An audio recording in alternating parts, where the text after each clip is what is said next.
Hello everyone, and welcome to my 2023 Berkeley Hills Road Race recap. I'll start off by saying if you're looking for a video of somebody winning, maybe some high-level strategy, that type of stuff, this is not the video for you. I placed around 33rd out of 70 riders. There were some DNPs in there, but the gist of it is it was not with the front pack. There was a front pack that broke away. I was behind them in a smaller group of riders, but if you're looking for something that's more the average Cat 4 rider, maybe you're looking at doing this race in 2024, 2025, you want to see it, you want to see if you can keep up, you kind of want to see the dynamics of the race, or maybe even just the course. This is the video for you. So without further ado, I will go ahead and start looking at the course. So you can find the course on Strava. There's a bunch of segments for it, but I'll take you through it really quickly. All the staging is done at BART, Arinda BART station, right here. That's the green dot. And then we do a neutral roll into this intersection. From there, we go northbound on San Pablo Dam Road before making a pretty steep descent down here. That's still San Pablo Dam Road, and then there's a quick little riser right here. Then we start this stretch right here. It's a gentle climb, maybe 2% average or so, looks like. Yeah, around 2%. And then we start the Mama Bear climb, that's right here. So as the name implies, this is the Three Bears loop, so that's why the climbs are named after bears. So this is Mama Bear. Climb right here, pretty short. Descent, Papa Bear climb here. Note that the finish line on the final lap is at the top of that Papa Bear climb. Big descent here, this is like a 50-mile-an-hour descent. And then you're back to San Pablo Dam Road right here. For the Cat 4 race, we do 3 laps, but of course with the finish line a little bit early, it's more like maybe 2 3/4 laps.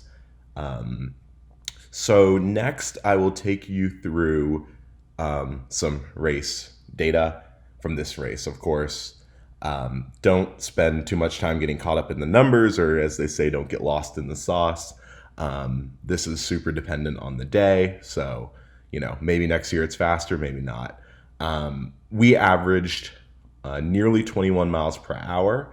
As I mentioned, I was not in the lead group. From what I saw on Strava, it looked like the lead group averaged around 22 miles per hour.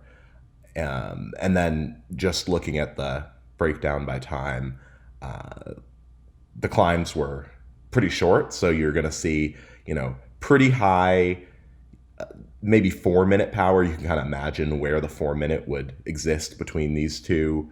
But there were some stretches, where I just had to go for a long time too. So you're seeing over 300 watts for that 20-minute power.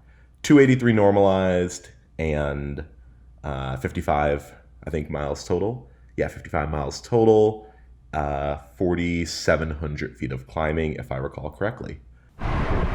So while the race is somewhat dull right now, I'll go ahead and use this time to tell you about what happened before the GoPro started. Of course, I only have so much GoPro battery life, so I try to get the second half of the race as opposed to the beginning of the race.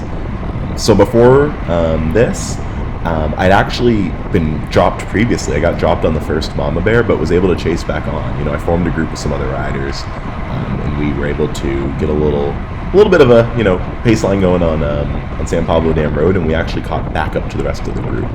That took some effort, though, and after getting back on, I did take a pull on San Pablo Dam Road. I just felt that it was going too slow, and I wanted to beat up the climbers a little bit. I'm not a climber, for background. But, of course, that was, pretty bad decision because, of course, I'm riding solo in this race. So whenever I do that, it's coming out of my tank. There's nobody else to relieve me. There's nobody else who I'm working for. So it turned out to be really painful. The result of that is, that was only a few minutes before this. So I'm a little bit more tired going into the stretch than I should be. And we're going to see, pretty shortly why that matters. So it kind of starts off here. I'm not doing a whole lot of work. And then watch the sneak attack that he puts down. Doesn't get out of the saddle, anything like that, but then I'm having to do, 600 watts just to stay on his wheel. And nothing in his movement really signaled what he was doing. So that was kind of a hard little sneak attack that he did, and it made me hurt a little bit. Now we have another attack from the right. So I'm going to try to stay on that, but now I'm really hurting because 700 watts that's a lot for anybody, but especially for me. So just trying to hang on here and get back on, and really not sure if this is going to stick, if this is meant to stick. And we have another rider decides to come play ball from the left, and back at it again. 400 plus watts. So in the end, this little back and forth, nothing ever comes of it. We end up back in a pack, so we'll go ahead and fast forward to that. All right, so here we are back in the pack, and we're about to make the turn. This is should be onto Bear Creek Road here. So the road kind of stays the same here. This isn't, the start of the climb, by any means.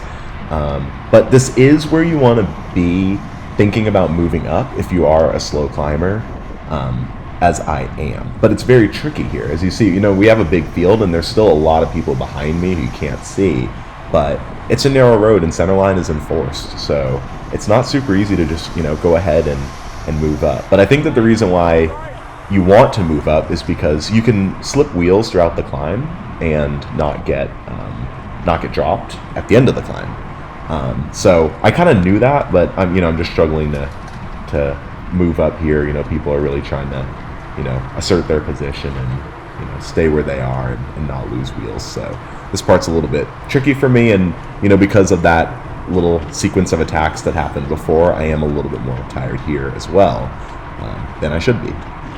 This is the climb, or it's about to start right around this right-hand curve. Now, this is a place where if you have a good amount of momentum going into it, you actually are carried pretty far up the hill before you really start investing effort. Now, the issue here is that obviously you can't do that when there's a big pack of riders in front of you. So I was a little bit out of luck there, and I can't slip wheels because there aren't enough wheels behind me to slip. So it's kind of make or break here. My power's pretty high. This is pretty far above threshold for me. Threshold's around 330 at the time of this race. So when I'm doing 400, I am hurting. This is actually a good amount slower than the first climb. Just going by my Strava data, I end up averaging around 350 watts on this climb, whereas I averaged about 400 the first time going up. So this is a little bit slower, but I'm losing wheels here, and you're going to see that play out. The rider on the right here, that's my friend Elliot.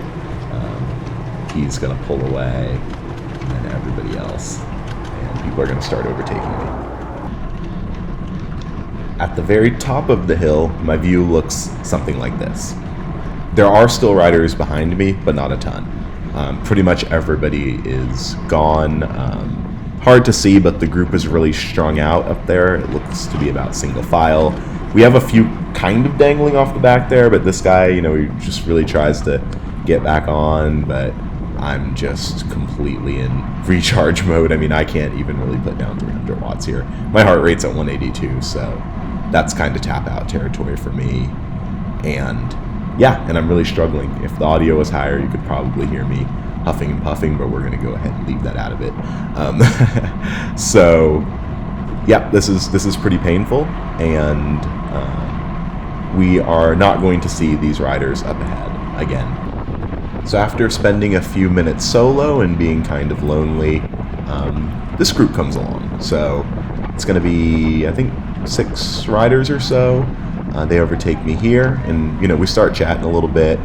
I think we're talking about making it up to the front group, something of that matter. So we're trying to stay optimistic here. Maybe that front group was still in range at this point in the race. I'm not sure, but this is Papa Bear. So if they're climbing faster than we are, then they're climbing faster than we are, and we're not going to catch them on anything that's uphill. So we're probably still, slipping. And as I mentioned, we never see that group again. So, they just keep opening up the gap further and further and further. But here we are, just, trying to do what we can. So here comes the downhill, or we're already on the downhill stretch. It's going to get to the steepest part and also the straightest part. And if you're a heavier rider, especially here, you generally do the best when you're just not pedaling, even if you're at the front, even if nobody's in front of you, just tucking. Keeping it legal, no super tucking. But you see here, right? Nobody's in front of me. I'm doing 0 watts, and I'm staying at the front. Nobody's really coming around me, even if they want to. I mean, just by optimizing your aero as much as you can, you're getting more out of that when you're at these 40-mile-an-hour speeds, than you are by pedaling. You see this guy here is probably going to take a pretty similar approach. Or now, actually, he decides to keep on pedaling, but you see the guy next to me. Yeah, the guy on the left, he's just tucking.